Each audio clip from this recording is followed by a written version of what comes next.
बिस्मिल्लाहिर्रहमानिर्रहीम। आज election commission of Pakistan के सामने हमने कराची का मुकदमा रखा है और हमारी ही दरख्वास्त पर हमने ख़त लिखा था इलेक्शन कमीशन को कि आप तमाम स्टेक होल्डर्स को बुलाइए और एक मरतबा सबको सुनकर फिर हतमी तौर पर फ़ैसला कीजिए, क्योंकि बार बार इंतखाबात का इल्तिवा ये दुरुस्त नहीं है। इससे लोगों के अंदर नाउमीदी भी पैदा होती है, एतमाद भी ख़त्म होता है। और इस वक्त शहर कराची ख़ास तौर पर जिन हालात से गुज़र रहा है, जो सिचुएशन वहाँ पर मौजूद है, उसमें बहुत शदीद ज़रूरत है कि फ़ौरी तौर पर बल्दियाती इलेक्शन मुनक़िद किए जाएँ। शहर का कोई मेयर हो, शहर में पूरा सिस्टम बल्दियात का मौजूद हो और लोग अपने मसाइल हल करने के लिए उन तक पहुँचें। हमें बहुत अफसोस हुआ कि सिंध हुकूमत ने हमेशा की तरह इलेक्शन से फ़रार हासिल करने के लिए बहुत सारे उज़्र तराशे, और जो आज से 1.5 महीने पहले उन्होंने कहा था कि हमें 90 दिन दिए जाएं, तो आज भी उन्होंने यही बात कही कि हमें 90 दिन दिए जाएं। इससे ही पता चलता है कि वो इलेक्शन कराना नहीं चाहते। 30 अगस्त 2020 को मुद्दत ख़त्म हुई थी बल्दियाती इदारों की, लेकिन 2 साल से ज़ायद गुजरने के बावजूद पीपल्स पार्टी ने इलेक्शन नहीं करवाए। और मुझे हैरत है कि MQM वो भी इलेक्शन से भाग रही है। उसने वाज़े तौर पर कहा है कि इलेक्शन नहीं होने चाहिए और ये कह रहे हैं कि डिलिमिटेशन हो, मरदमशुमारी हो, और इसके अलावा उन्होंने वोटर लिस्टों की बात की है। मरदमशुमारी तो खुद PTI और MQM की हुकूमत ने नोटिफाई की है। कराची की आधी आबादी खा गए, नोटिफाई किया उसको। नून लीग ने करवाई थी मरदमशुमारी और PTI और MQM ने नोटिफाई की, और फिर कहते हैं कि मरदमशुमारी ठीक होनी चाहिए।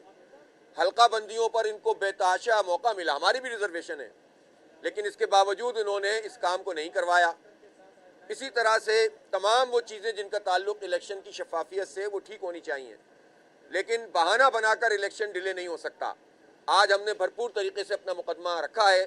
जितनी आइन की शिकें हैं वो भी सामने आई हैं।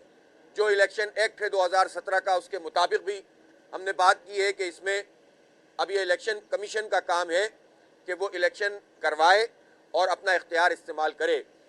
हमें ये तादाद सिंध हाई कोर्ट पे पेश की गई थी, हमने उसको भी चैलेंज किया है, और ख़ुद जो सिंध पुलिस ने तादाद दी है उसके मुताबिक भी हमने बताया है कि जो आज उन्होंने बयान दिया कि 17,000 पुलिस एहलकारों की डेफिशिएंसी है, उनकी अपनी रिपोर्ट के मुताबिक ऐसा नहीं है। रेंजर्स ने कल हाई कोर्ट में कहा है कि हम इलेक्शन कराने के लिए तैयार हैं। इसी तरह से इलेक्शन कमीशन ऑफ पाकिस्तान की ये जिम्मेदारी है, उसका इख्तियार है आइन की आर्टिकल 220 के तहत कि वो फ़ौज को भी तलब कर सकते हैं, वो FC को भी तलब कर सकते हैं, वो पंजाब पुलिस को भी तलब कर सकते हैं, वो रेंजर्स को भी तलब कर सकते हैं, और किसी भी महकमे को इलेक्शन कराने के लिए तलब कर सकते हैं। और हमने आज इलेक्शन कमीशन के सामने कराची के अवाम की तरफ से ये बात रखी कि आप अगर अपना इख्तियार इस्तेमाल नहीं करेंगे तो इसका मतलब ये है कि अवाम के ख़िलाफ़ आपका और जमहूरियत के ख़िलाफ़ ये काम होगा। लिहाजा अगर ये, मैंने आगाज़ वहीं से किया था कि अगर ये सारी पार्टियां मिलकर भी इलेक्शन से भागना चाहती हैं तो जमात इस्लामी इलेक्शन करवाना चाहती है। मुझे दुख हुआ आज पाकिस्तान तहरीक इंसाफ पर कि जिन्होंने वाज़े तौर पर कोई मौक़िफ़ इलेक्शन करवाने के हवाले से इख्तियार नहीं किया, बल्कि 90 दिन की बात की, और 90 दिन के बाद भी कहा कि अगर ये चीज़ें नहीं हो तो भी जो है वो चीज़ों को देखा जाए। इसका मतलब ये हुआ कि PTI, पीपल्स पार्टी, MQM, नून लीग बल्दियाती इलेक्शन ना करवाने पर सब मुत्तफ़िक़ हैं, और अगरचे चूँकि चुनाचे कहकर सब बल्दियाती इलेक्शन से फ़रार हासिल करना चाहते हैं, तो ये बहुत अफसोस की बात है। लेकिन अगर ये सब भी एक हो जाएं तो जमात इस्लामी कराची के अवाम के लिए, सिंध के अवाम के लिए खड़ी हुई है। हमें नहीं मालूम कि कौन मेयर बने, ये तो अवाम बताएंगे, अवाम राय दे रहे हैं, अवाम सर्वे में बता रहे हैं, साइंटिफिक सर्वेज हो रहे हैं और उसके नतीजे में राय सामने आ रही है। लेकिन हम तो शहर के मेयर की बात कर रहे हैं, हम तो इलेक्शन की बात कर रहे हैं। और जहाँ तक इस बात का ताल्लुक़ है कि इख्तियारात, तो इख्तियारात तो 2 दिन में हो सकते हैं। हमने ये बात भी यहाँ पर बताई कि जिस इख्तियारात की बात MQM कर रही है, तो जब ये रिजीम चेंज हो रहा था तो उस वक्त इनको चाहिए था, ये कहते कि हम आपको वोट नहीं देंगे, 2 दिन में सिंध असम्बली का इजलास बुलाएं और एक्ट में तरमीम करें। इन्होंने ये काम नहीं किया। इन्होंने गवर्नरशिप ले ली, इन्होंने वजारतें ले ली, और कराची का मैंडेट एक मरतबा फिर वडेरों और जागीरदारों को बेच दिया। लिहाजा ये जितनी बातें भी की जा रही हैं, ये सब इलेक्शन को डिले करने के लिए हैं। ये जमात इस्लामी की मकबूलियत से खौफजदा हैं। ये शहर कराची का रुझान देख चुके हैं لیکن انشاءاللہ ہم ان کو بھاگنے نہیں دیں گے. ہم نے ہائی کورٹ میں بھی اپنا کیس پیش کیا ہے, فیصلہ ریزرو ہے. آج الیکشن کمیشن میں بھی ہم نے تمام دلائل پیش بھی کیے ہیں, جمع بھی کرائے ہیں, تمام آئین کی شقوں کا حوالہ بھی دیا ہے, ایکٹ بھی بتایا ہے.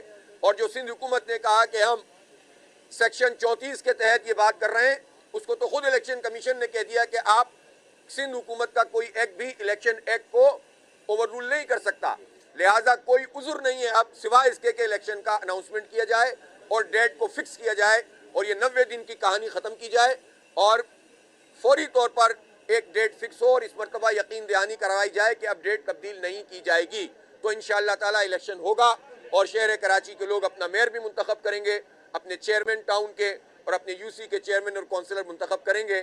آپ سب لوگوں کی تشریف آوری کا بہت شکریہ. یہ بتائیے گا, تینوں پارٹیاں ایک طرف ہیں, کہتے ہیں رینجر نہیں ہے, پولیس نہیں ہے, فوج نہیں ہے, کوئی اس سے سیکورٹی دینے کے لیے تیار نہیں, لیکن جماعت اسلامی کہہ رہی ہے فوری الیکشن. وجہ کیا ہے؟ جماعت اسلامی اس لیے کہہ رہی ہے کہ الحمدللہ ملک میں فوج بھی موجود ہے, ملک میں رینجرز بھی موجود ہے, ملک میں ایف سی بھی موجود ہے, سندھ میں پولیس بھی موجود ہے, رینجرز بھی موجود ہے اور الیکشن کمیشن کا آئین کے تحت اختیار بھی موجود ہے. جب یہ سب چیزیں موجود ہیں تو پھر الیکشن موجود کیوں نہیں ہے؟ اس کا مطلب یہ ہے کہ سب مل کر الیکشن ڈیلے کرنا چاہتے ہیں. تو اس لیے الیکشن کمیشن اگر فوج سے بھی کہے گا تو فوج الیکشن کمیشن کے اس اختیار کو چیلنج نہیں کر سکتی, ایف سی بھی نہیں کر سکتی, کوئی ادارہ نہیں کر سکتا. سب الیکشن کمیشن کی بات کو مانیں گے. اس لیے انہیں یا تو اپنا اختیار استعمال کرنا چاہیے اور اگر صاف صاف کہہ دیں وہ اختیار استعمال نہیں کر سکتے تو پھر یہ سب جھگڑا لگانے کی ضرورت کیا ہے؟ سیٹوں پہ بیٹھے ہوئے کیوں ہیں لوگ؟ اس لیے ہم یہ سمجھتے ہیں کہ اب الیکشن کمیشن نے ساری بات سن لی ہے اور مجھے یقین ہے کہ اب چیف الیکشن کمشنر حتمی طور پر ایک تاریخ کا اعلان کریں گے اور اس پر الیکشن منعقد کروائیں گے.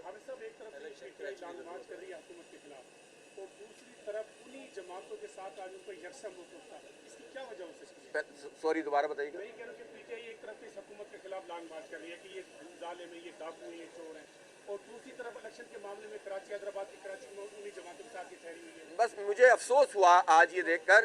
میں تو چاہ رہا تھا کہ پاکستان تحریک انصاف کا موقف حتمی طور پر یہ آئے کہ کراچی میں فوری الیکشن ہونا چاہیے اور اختیارات کی جہاں تک تعلق ہے اس کا الیکشن کمیشن سے اور الیکشن سے تعلق نہیں ہے. وہ اختیار بھی جو ہے وہ لینے کے لیے ہم لڑیں گے, لڑ رہے ہیں, لڑے تھے تو ان کو بھی لڑنا چاہیے. ان کی بہت بڑی اپوزیشن وہاں پر موجود ہے لیکن کراچی ان کی ترجیح نہیں ہے.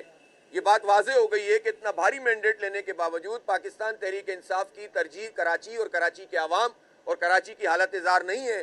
یہی وجہ ہے کہ انہوں نے آج ایک ڈھل مل قسم کا اپنا ایک موقف دیا ہے جس کے نتیجے میں ظاہر نقصان ہوتا ہے.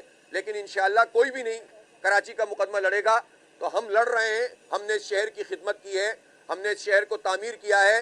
اس شہر کی ضرورت ہے کہ وہاں بیر ہو اور اب یہ شہر رائے بنا چکا ہے کہ ایک مرتبہ پھر جماعت اسلامی ہی اس شہر کو ڈیولپ کرے گی, اسی کا میئر آئے گا. اسی لیے خوفزدہ ہیں, اسی لیے بھاگنا چاہتے ہیں. بہت شکریہ.